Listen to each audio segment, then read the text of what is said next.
Hey, Lee Badgett, how are you? I'm good, Bob Witeck. How are you?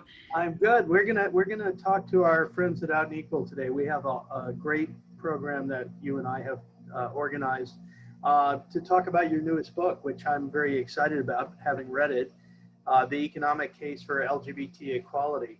So, Lee, just jump right in because we have a lot to cover. But I've been a student of yours for probably 2 decades, and you've blazed a trail of significant scholarly research that explodes myths and explores truths about people, all of us who identify as lesbian, gay, bisexual, transgender, and other labels or without labels. But behind every one of these statistics, there are real people. But as an economist, Lee, you've never lost sight of that. And perhaps that's one significant reason your newest book, to me, is so compelling. It's very real. So, as I read The Economic Case for LGBT Equality, it's really a story how inequality in all of its forms harms everybody. Of course, it costs LGBTQ individuals every single day, not just in terms of our dignity or equal status, but because inequality denies or diminishes income, healthcare, jobs, and family support, for example. And beyond this harm, communities and societies as a whole are injured. So the question I want to start with, or that hopefully your book will answer, is this: is what can we and what can societies do to improve the quality of life and the economy for everyone by embracing LGBT equality? Your book starts with this. It talks about, and I would like you to, for this program, to review the forms of homophobia and transphobia that you identified in the penalties for each of these. For example, what form does job and earnings discrimination take? And regard hiring and promotion bias, what is the income? What does the data tell us? The data tell us that discrimination is still a problem for LGBT people. I think we hope that the many changes that have happened have undermined that discrimination, and perhaps it has, but it's still a real life concern for lots of LGBT people. And I sort of think about it in different kinds of ways. And in some ways, in the past, uh, employers and sometimes the public sector would build walls basically to keep LGBT people out of federal jobs, for example. Fortunately, most of those have come down now, but we still see people experiencing the kind of invisible fences like people in my neighborhood put up to keep their dogs in, right? So, if you go a little too far, you don't see it, but you feel it. And those are some of the stories that I tell in the book. People like you and me who have jobs where they feel like they've been accepted. One guy, Jason Thorne, was in this very professional position. He thought he worked in a place that was pretty welcoming of him as a gay man. He was very out, or so he thought. And then he got married to a man, and he found out that there were still people there in his workplace who were very uncomfortable with his being an openly gay man and started to shun him, shut him out of shut him out of job opportunities, like committees and projects where he had something very clear to contribute. So it was hurting him. It made him anxious, and was not going to be good for his career, and it hurt his employer because they were losing out on Jason's knowledge and experience. So I think that happens a lot. We also see situations where people are funneled into jobs that might not be the best fit for them. Um, Self-selection. Yeah. yeah, sort of thinking, well, some jobs and occupations and industries are more tolerant than others. And so people, might kind of go into those, but that's not necessarily the place where their skills and talents can be best applied. So, in economic terms, we call that inefficiency. And in real life terms, it might mean, lack of job satisfaction with the job that people end up in, that sort of thing. So there are still all of these examples. And so it's not surprising, many people are still not out. There are several studies that suggest that as many as a half of LGBT workers in the US, and maybe more in other places, are not open about their sexual orientation or gender identity to their colleagues. And that kind of takes its own toll. And we also know from experiments that when you are out, you're putting yourself in a vulnerable position. There are experiments that have been done in academia that show that, you know, people whose resumes have something about them suggesting that they might be gay or lesbian or transgender result in a lower probability of getting a job interview or a job offer. So, so the discrimination is still there. What about in the areas, this is the great deal of, I think, more social science research about health and wellness disparities. So give me a sense of what we're learning today about, one, the data collection is superior than it's been in years. I've taken, maybe it's not where it needs to be, but we're learning about stress, violence, competent, affordable, inclusive care. So what does the data tell us there? Yeah, the data on health and on the other big component of what we call human capital, what people bring to the workplace, education and health, there are big problems for LGBT people there. On the health side, we see enormous disparities in certain kinds of conditions. LGBT people are more likely to experience anxiety and depression, much more likely to have thought about or have attempted suicide. They have higher rates of substance use. They have higher rates of HIV. They have higher rates of violence. There's all sorts of health issues that are bad for everybody, but they're worse for LGBT people because they experience them more often. And also they get the pushback from the medical establishment. I assume a lot of folks, anecdotally we've learned, and I remember we did a study on who are you open to, like who do you come out to in terms of family, employer, coworkers, and unfortunately the bottom of the list were physicians. They were most intimidated by calling their doctor, fear of intimidation or discrimination by their physician. Yeah. So it's kind of shocking. It is. And unfortunately, actually, those experiences of discrimination are also real that people report in many cases.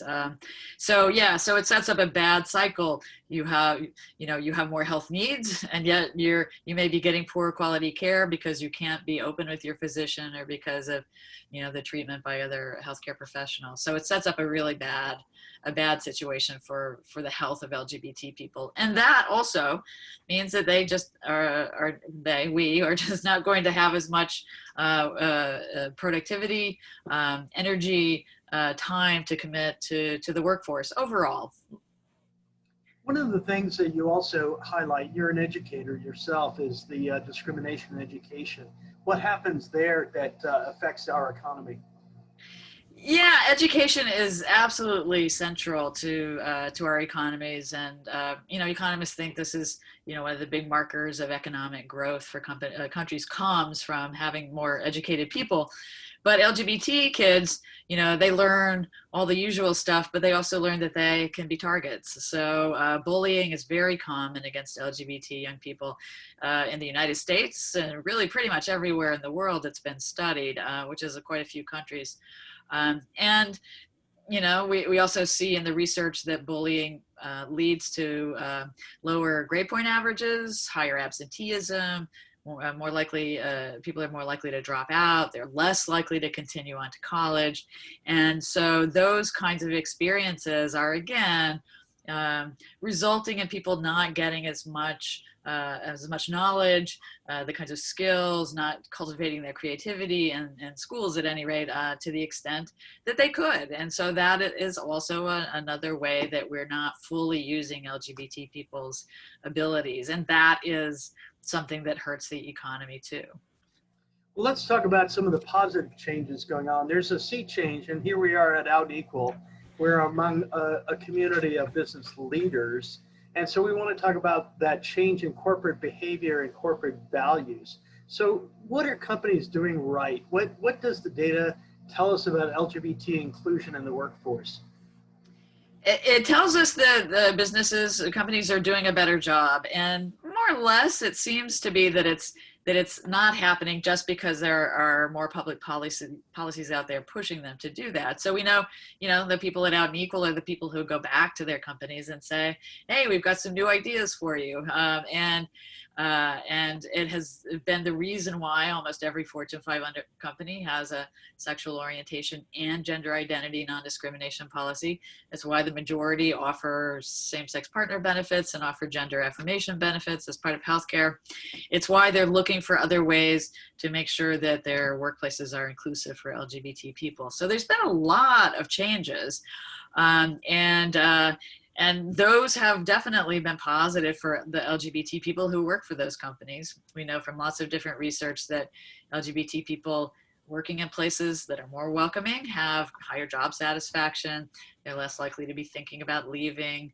They may be more open because they're more comfortable, and that's good for their health and good for the company too. So there are all sorts of good benefits for LGBT people that then actually become benefits for their employers. So there's a whole other line of research that shows that that business case for equality that companies and people at Out and Equal have been making for a long time is real. Companies that have more welcoming workplaces have higher profits, they have higher stock prices, they have higher productivity. This has been shown in a series of studies over time. And we've even seen one study that suggests that states that have that enact non-discrimination policies for LGBT people see greater creativity amongst the workforces of the companies in their states. So there's a lot of positive effects that go in both directions, both for the employees and for the employers. Well, it's interesting. When we first started talking, probably 25 years ago, this body of research didn't even exist. Right. And so you had to make hypotheses about performance and about outcomes. But the exciting thing is that a lot of people now find it's critical to measure. And so you do have, at the sector level, at the national level sometimes, but certainly at the corporate level, companies are asking and getting this kind of specific metrics. Yeah, the data is really key, and companies are asking their employees, they're allowing them to self-identify on HR records, or they're asking them questions on surveys, engagement surveys. So there are many ways that companies are able to try to track that, as you were saying, and they're doing it because employees are more willing to tell them, to share that information with them. So it's, again, it's one of those virtuous cycles where, more openness means that people will be more open with who they are, and you can kind of then measure kind of what the impacts are over time. Now, when you aggregate these findings, the science of behaviors and outcomes, how do you influence public policy? Because today many nations are enacting laws, setting policies that advocate inclusion, but also others are imposing harsh penalties and steep price against it for a lot of cultural or perhaps even religious reasons. And some societies, most or maybe are found somewhere in between those two extremes.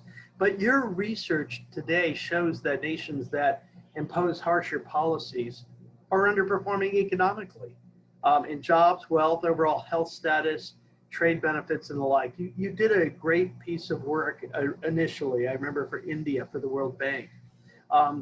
What are we learning today outside of India and other countries? Are we finding more about the leaders and the laggards in that space? Yes, we are. And, this is where putting a dollar sign on a number can really catch the attention of policymakers. And so, the India study that I did, I've done this in the Philippines, some more recent studies in South Africa and Kenya show something very similar. We can take the discrimination, we can take the health disparities. Someday I hope we'll have the data to do this with education, but just with the workplace and with health, we can try to put a dollar value on what's lost in productivity or what's lost in the time that people have to contribute to the economy. And, you know, overall, looking at all these different countries, you know, it's on the order of about 1% of GDP. And, you know, that doesn't sound like a big drop in GDP today because we're going through such a challenging time. But, you know, normally a 1% drop in GDP is a recession. We call it that. So we've put ourselves into this kind of permanent recession and we see that very clearly when we add those pieces up. The other way to look at it is to compare across countries and to say, well, do the countries that are more inclusive of LGBT people, do they actually do better in terms of their economy? And we've done this in lots of different surveys with lots of different measures of inclusion. So looking at positive laws, looking at public opinion surveys, and so a measure of public acceptance. And in every case, we find a very clear positive correlation. More inclusive countries, more accepting countries have higher GDP per capita, even after you take into account the other things that affect economies, and even after you take into account, you know, gender equity, if you think that's sort of what's behind it all. So we see a very clear relationship there. And so, you know, on all these different levels, you just kind of keep coming back to the same conclusion. It's bad for the economy to not be inclusive of LGBT people. And you are very careful, I know this as a scholar, that to distinguish between correlation and causation. And those are tricky. You get to a place where they happen in parallel, but are they generating or caused by the other? And so what's your take on the question? You know, how to distinguish? Yeah. You know how to go right to the hard part. Yeah, because that's the hardest thing in my field. Ask that question. You know, how do we know what can we change that will actually produce a better outcome? Right. That's right. That's right. That is exactly what we want to know. And it's very hard to do in this case. I mean, so that's why I look at it in all those different ways. But because when you get to that level where you're comparing across countries, it could just be that the countries that are richer, that are doing better economically, are, you know, less tied to traditional ways of doing things and are more open to individual rights and human rights concerns. And so it's richer countries that enact more inclusive policies. And that's probably true. You know, that probably happens as well. But I think what we're looking at, again, is another one of those virtuous cycles where they reinforce each other. So it might be that richer countries are more inclusive of LGBT people. But once you're more inclusive of LGBT people, you reduce those problems that I was talking about earlier, and that will actually also increase the human capital and capacity of the economy and will improve it. So it's sort of, yeah, going in both directions. Can I ask you, in my own work the last 25 years, working with a lot of major businesses, I've looked at a lot of regions in the world, and you see a lot of reason for hope, certainly in Latin America. Even in Central America today, there are a lot of changes going on in terms of like marriage equality that are giving an opportunity for households or family formation to really benefit, you know, from that change. But do you see hope in other parts of the world like Asia? Do you see reasons for or evidence?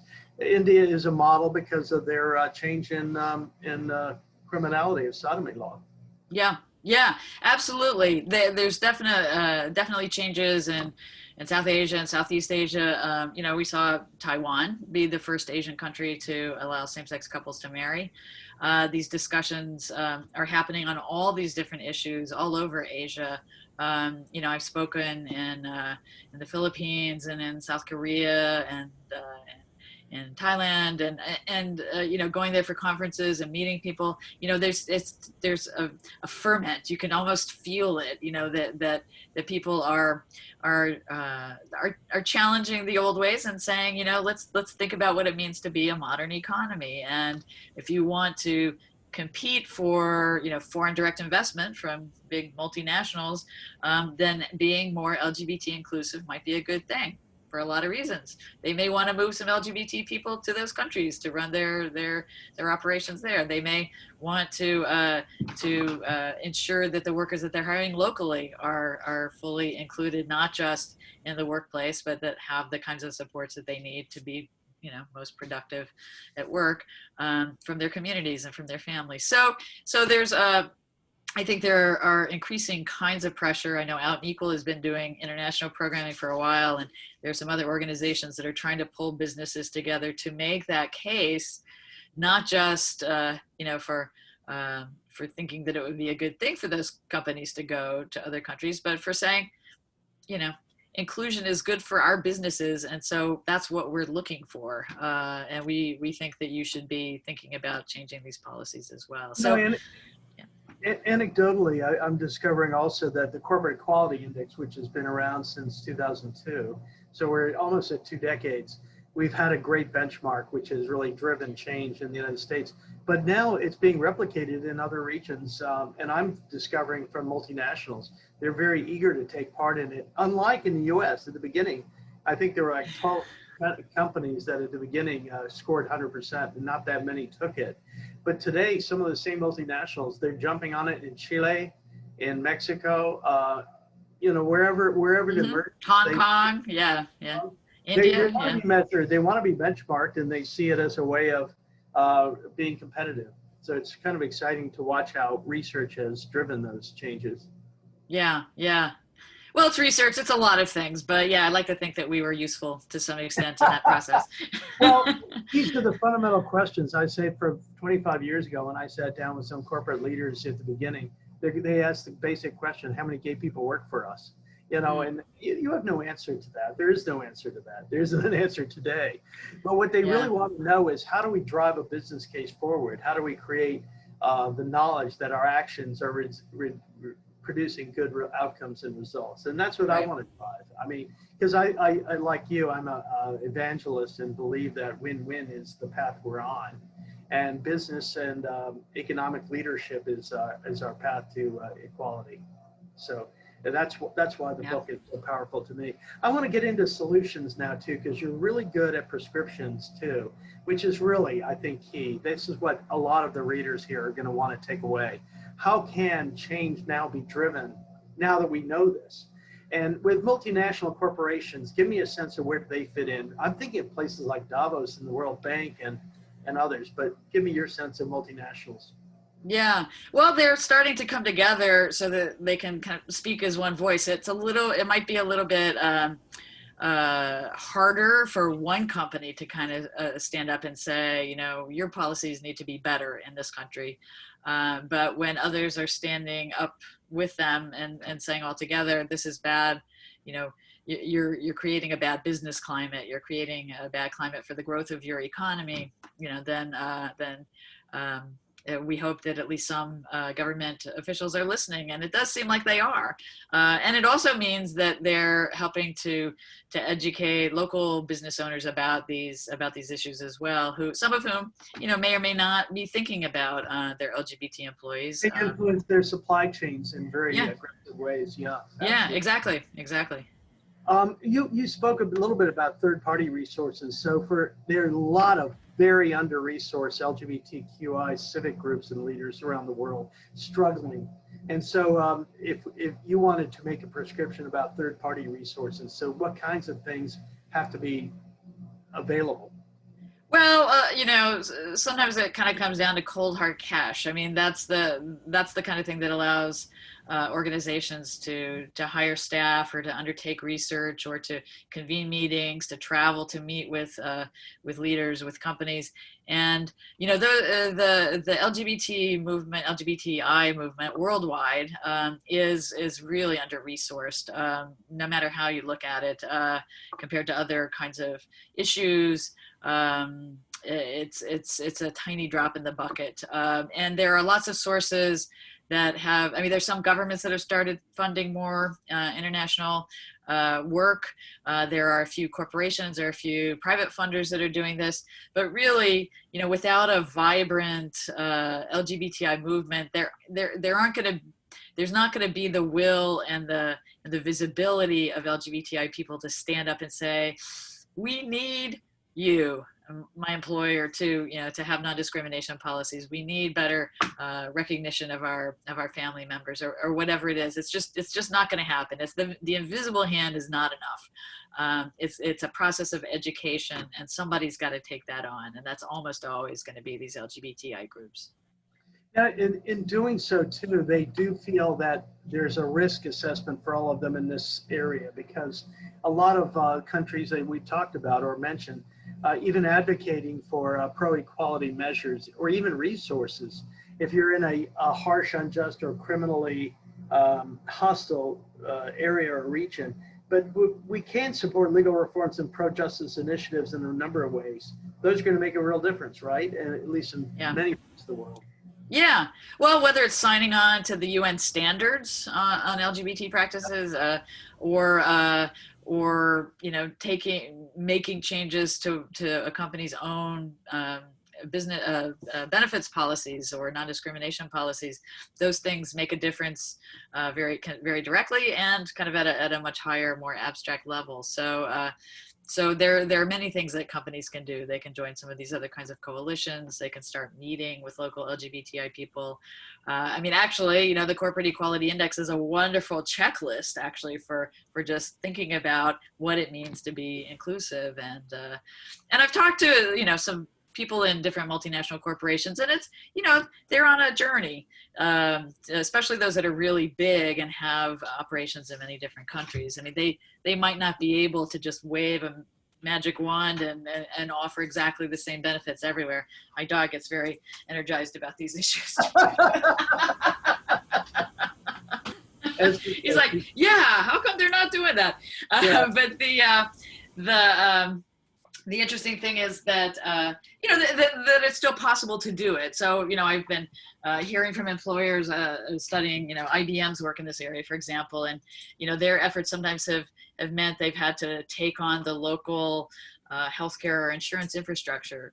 Can they offer gender affirmation benefits if there's nobody there to provide them? Well, it's pretty hard, but maybe they can figure out a way to make those available to people locally, and that has advantages for everyone there. I think that is an interesting thing. I've had those conversations where they fear a more open dialogue puts other people, the local citizens, in high risk, and so they get a little sensitized to the fact they don't want to harm the protections or safeguards that people have. And I understand that, but at the same time, they have to welcome the fact that these are people looking for dignity and full employment too. Mm-hmm. Yeah, it's a process, and I think that actually is one of those places where having connections to local LGBT groups and kind of the mutual knowledge of and support for can help ease that process. Amen. Now, one thing nearest and dearest to you, I know all the time, is filling the gaps in research. The United States is not the state of perfection in this at all. But again, we may have a future administration that may embrace it more and invest more in that. But that's a huge disparity that the gaps in research have prevented us from doing more, because we need that knowledge, right? Absolutely. Yeah. I think it's interesting because I just wrote a book where I say, there's all this data, and there is, in a way, the value of data is so obvious to many local LGBTI groups that they've, sometimes been able to invest in it in small ways. And so we've learned a lot about what the situations are for LGBTI people, but we can't really compare it across countries, and it's hard to even make clear comparisons within countries. Actually, the U.S., I will say, is one of the top countries when it comes to data. It could be a lot better. We could be doing a lot better. We're all developing countries when it comes to these things, but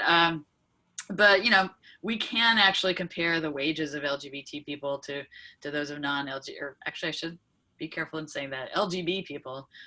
We don't have such great data on transgender. That's a huge weakness for us.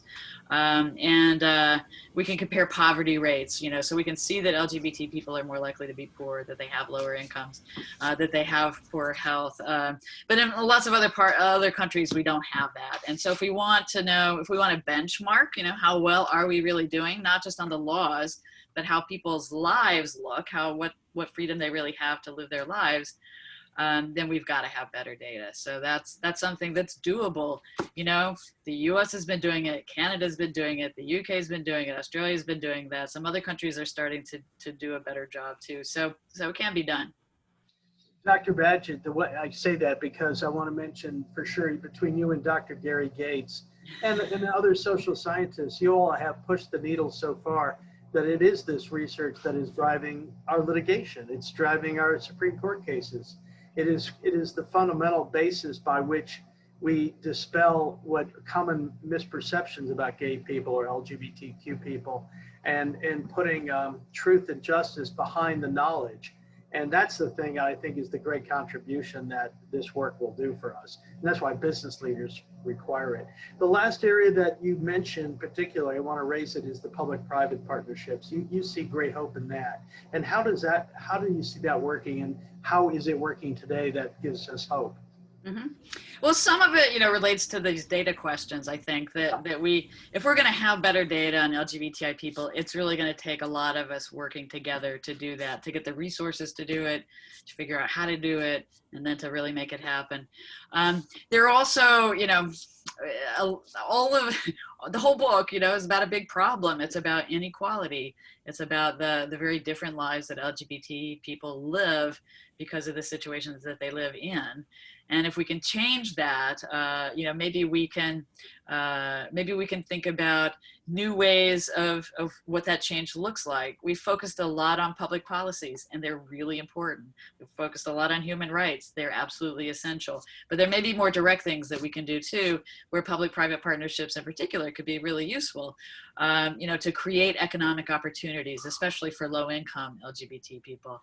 So there are examples of corporations trying to, open up jobs, participate in job fairs, do training programs. They're kind of few and far between though right now, but there are those kinds of options. Or figuring out how to, maybe provide microfinance for small businesses, how to provide, new skills for people so that they can get out of work, types of work that are not very remunerative or healthy, like sex work is a good example. There's been several programs designed to try to give skills in kitchen production or wherever to kind of give people paths to better incomes and a better life. I've seen an example. I work with Marriott, and I'll do a shout out for a program they did in the Dominican Republic, mm-hmm. in which they worked with the NGO on the ground and found young people very interested in being in the hospitality space. And they created a training program for a week. You couldn't do a lot in a week, but you could do a testing and adjustment of their expectations of what that work is. And they brought in 20 young queer kids who wanted to really just have the understanding of all the roles of hospitality, from a front desk to room cleaning, house cleaning, to kitchen meals, preparation of food. So they learned a lot of things that they'd have to learn a lot more about. But for the first time, the mystery was lifted about trying to get a job in that space. And I think a lot of companies can do that kind of thing, very on the ground, very granular, and do it hand to hand, mouth to mouth, person to person. And it's like micro lending. It does make a difference. It makes a difference in the quality of their lives. Lee, we're just about out of time. We're going to be able to do some questions after this, but I want to just say about why I think this book is so important. It really builds up a legacy of a lot of the research you've done over many years about what you've learned about the lived experience of LGBT people around the world. And then the notion is taking it to the decision makers. The way I see it is explaining the economy benefits if we address these ills. And so you're trying to say to all of us that we have a big chance to do a heavy lift by some really positive change within the LGBTI community, and that's a great contribution. So, anything else that we left out that you should conclude with? I think we've covered a lot of territory, and the book does as well, but I think that we've hit on a lot of the highlights. It's really, it's just exactly what you said. It's possible to make change. Sometimes there's small ways that we can do that will kind of add up to bigger ways, and sometimes we have to aim high so that we can kind of make it back down to the other level. But making the world a better place for LGBT people makes the world a better place for everybody. That is the coda, and I'm going to leave it right there. So thank you so much. Thank you. We hope that we'll get some questions along the way, and hope that a lot of folks will take a look at the book. Thank you. Thanks, Great. Bob. This has been fun. Thank you.